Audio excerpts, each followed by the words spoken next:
Do you ever have things that you know you need to do, have committed to do,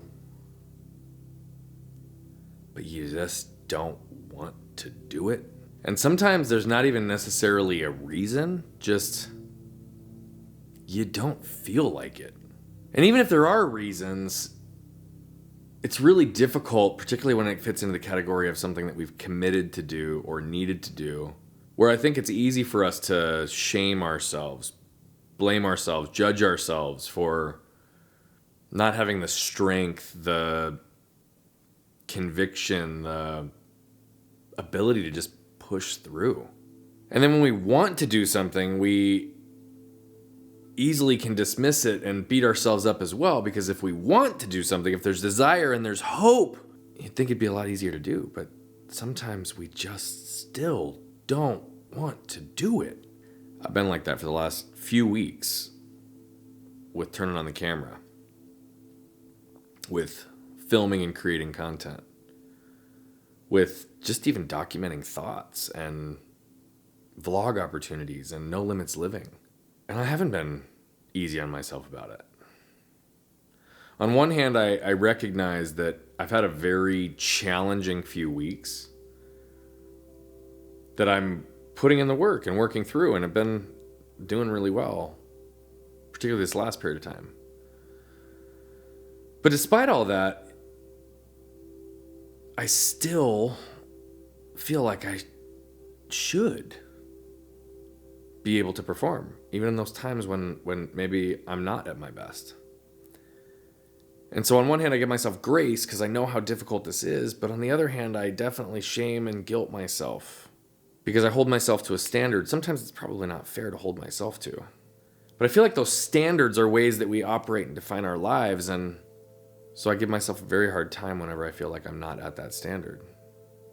I shame myself. It's my shame trigger. Not performing at the level that I feel like I should be. And again, should, as you all know, I believe is a shame-based word, so it only perpetuates the issue. But I've still documented.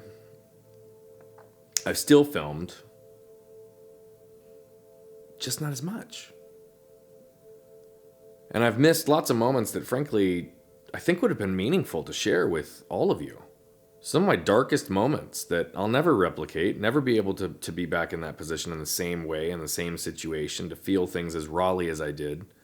And as much as I wanted to impact everybody,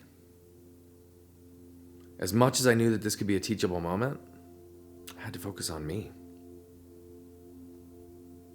I don't do that very much. In hindsight and in reflection, it's very obvious to me that I don't really focus on me enough. And that's not to say I don't have my morning routine. That's not to say I don't have my training. That's not to say I don't have moments of outlets and fun. But I think in general, I will default to helping others, even sometimes at the sacrifice of myself. And in these last few weeks, I didn't sacrifice myself. So I trust you all understand that some of these moments won't ever probably be publicized. Some of these moments probably won't ever be teachable. But I showed up as much as I could. Not as much as I should. As much as I could. And I think I showed up as much as I would, given the same scenario twice. Maybe I would have shown up even less, frankly. But I showed up as much as I could. And so when I was really reflecting on a couple of weeks going by, not capturing content, beating myself up, lacking the inspiration, lacking the motivation, even with structured thought, lacking the desire to just turn the camera on and start talking. I was in a meeting with my content team and one of my associates yesterday, and they both were like, hey, yeah, maybe this is an opportunity to talk about something. And I said, yeah. Let's do it. I can bust out a bunch of content today. I actually had a couple of hours available yesterday despite a pretty full schedule, and I had every intent to turn the camera on. And I just didn't. So that's what this video is. This video is me just turning the camera on. This is me just turning the camera on to start talking, to start sharing, to start exercising my content muscle again, to start exercising my camera muscle once again, to start exercising my vulnerability and authenticity once again. And although I was vulnerable and authentic in this period of time, I didn't share everything. And I may never. Which is a hard thing for me to say, because even around this lines of vulnerability and authenticity, my lean is, I gotta share because this is gonna help somebody else. But again, in this situation, I trust you all understand and support that I needed to help myself. You've heard me talk about morning routines and the time that we spend on ourselves as the least selfish time that we can have. Because it's that investment in ourselves and our future selves to allow ourselves to get centered and clear and aligned on a regular and consistent basis that puts us in the position to frankly serve others. And I do that very well the majority of the time. But I've slipped recently. I've embraced the pains in lots of areas in my life, but I haven't been embracing some of the daily pains I need to embrace. And primarily because I convinced myself that I didn't have the time because I needed to be doing things for other people. I needed to show up for my family. I needed to show up for clients and those billion lives that I so deeply want to impact. And it's crazy how sometimes we can not embrace the pain for just a little period of time and suffering already creeps back in. Or we become much more aware of the suffering that we're actually existing in because without the same hustle, bustle, routine, structure, flow, we sometimes see things that we didn't see otherwise. So this is a period that was hard. But it's these moments that shape us. It's these moments that allow us to grow. It's these moments that give us perspective. It's these moments that allow us to be more empathetic and compassionate to other people's situations. It's these situations and these hard times that really challenge us. And they're things that we don't intentionally choose necessarily to be outside of our comfort zone on, but we are required to be out of our comfort zone on. We are required to embrace the pain that we have to embrace to move forward and through it. Because the only way through is through. Movement is required, but stillness is required. And sometimes stillness is movement, and sometimes movement is stillness. So how do we calibrate that in our lives? So that we can move through things as effectively and tenaciously as we possibly can so that we can get back to the other side. And sometimes we just need to turn the camera on and start talking. I know in this situation I'm happy I did. I know the energy and the tone and the delivery on this is completely different than other content you've seen from me. Might give a little bit of perspective to the fact that we all experience times like this.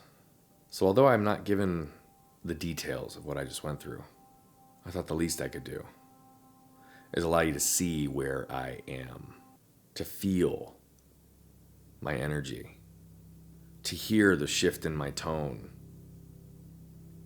to experience the change in the cadence of my delivery, and just appreciate and understand that when I talk about pain, when I talk about suffering, when I talk about the things that we need to deal with, when I talk about emotional triggers and behavioral patterns and emotional turmoil and resilience and maturity and environmental conditioning, just know that when I talk about that, it's not purely from study. It's from experience. And so when I show up pouring myself into people, whether it be off stage, on a podcast, one-to-one scenarios, networking, or wherever I show up, just understand that when I pour myself into people, it's because I know what it feels like to be hurting. And nobody deserves to feel that way. Nobody deserves to feel that way. Nobody deserves to feel that way. And yet a lot of people do. And it's because I understand that. And because I understand what it's like to feel free, to have so much joy, hope, inspiration, motivation, perspective that I don't even sometimes know how to deliver it all. Because I know both sides. I can see so clearly where and how to show up for others. So it's this right now, it's times like this right now that make me understand and see you even more clearly. But the only way I can see you more clearly is because I've had to see me more clearly. I've had to focus on this who.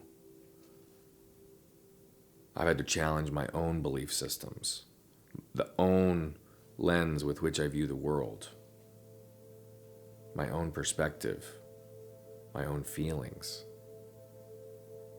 the intellectual and emotional narratives that I've written around the world and my belief system in a lot of cases.